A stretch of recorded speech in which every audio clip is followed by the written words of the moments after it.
বিসমিল্লাহির রহমানির রহিম। আসসালামু আলাইকুম।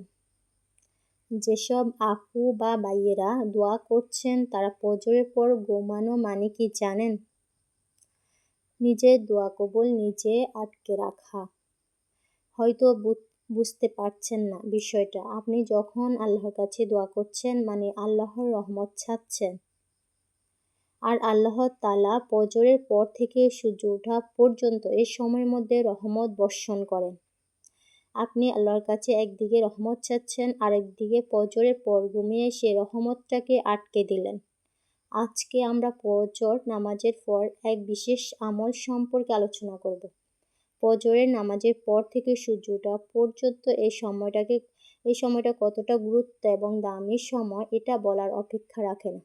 যদি আমরা বর্তমান সময় সকাল বলতে বেলা 10টাকে বুঝি, আমাদের সকাল শুরু হয় 8টা-10টা থেকে। আপনাকে যদি জিজ্ঞেস করা হয় আপনি শেষ সূর্য ওঠা কবে দেখেছেন, তাহলে হয়তোবা আপনার মনেই থাকবে না আপনি শেষ কবে সূর্য ওঠা দেখেছেন। ফজরের নামাজের পর থেকে সূর্য ওঠা পর্যন্ত এই সময়টাকে কেবল ইসলামিক গুরুত্ব দেওয়া হয়নি। আপনি যদি দেখেন চিকিৎসা বিজ্ঞানীও এই সময়টাকে অনেকটা গুরুত্ব দিচ্ছে। এমনকি সে প্রাচীনকালে আরবি সাহিত্যিকগণ, আরবি কবিগণ, ওনারা এই সকালকে নিয়ে কত বড় বড় কবিতা লিখেছেন, কত সুন্দর সুন্দর প্রবন্ধ লিখেছেন, যেটা আপনারা না শুনলে না জানলে কল্পনাও করতে পারবেন না।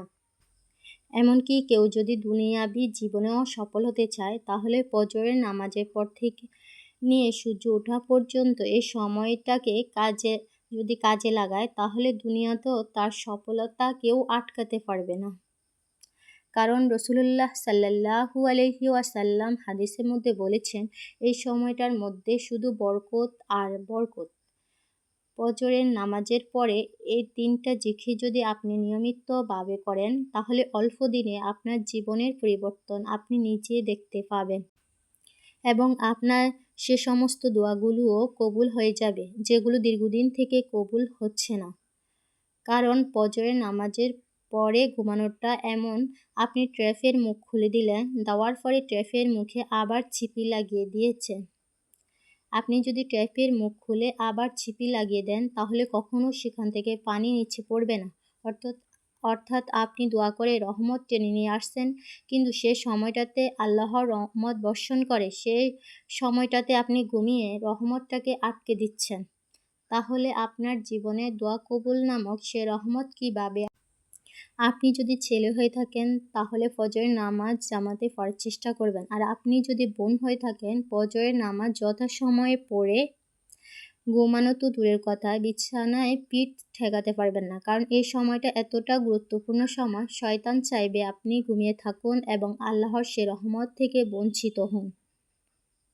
কারণ শয়তান তো আপনার ভালো চায় না, যার কারণে দেখবেন সারা রাত জেগে থাকতে পারলেও ফজরের সময় এমন ঘুম আসে আপনি কোনোভাবে সে ঘুম থেকে বের হতে পারেন না। তাই প্রথমে আপনাকে ওই ঘুমটা ত্যাগ করতে হবে। তারপরে প্রথম যে আমলটা আপনাকে করতে হবে সেটা হচ্ছে আল্লাহ তাআলার তাসবিহ পাঠ করতে হবে।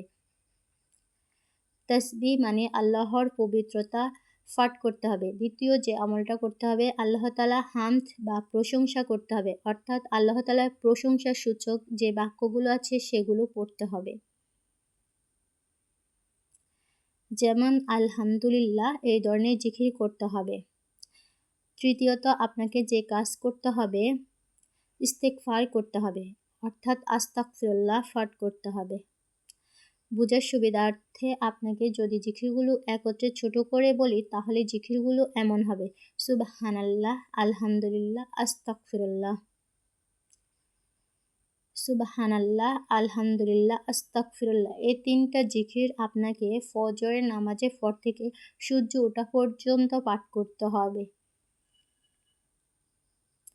এভাবে আপনি মোটামুটিভাবে 1 থেকে 1.5 মাস পড়েন, তাহলে আপনার জীবনের পরিবর্তন আপনি নিজে লক্ষ্য করতে পারবেন।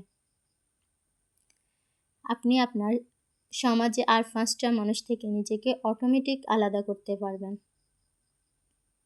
এবং আপনার সে সমস্ত দোয়াগুলো কবুল হয়ে যাবে যেগুলো দীর্ঘদিন থেকে আটকে ছিল। দীর্ঘদিন ধরে আপনার যে দোয়া কবুল হচ্ছে না,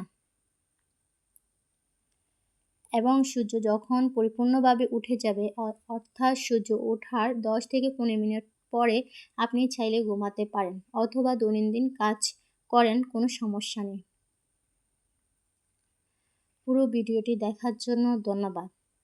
এরকম আরও ভিডিও পেতে চ্যানেলটি সাবস্ক্রাইব করে ভিডিওটি লাইক দিয়ে পাশে থাকবেন। ধন্যবাদ।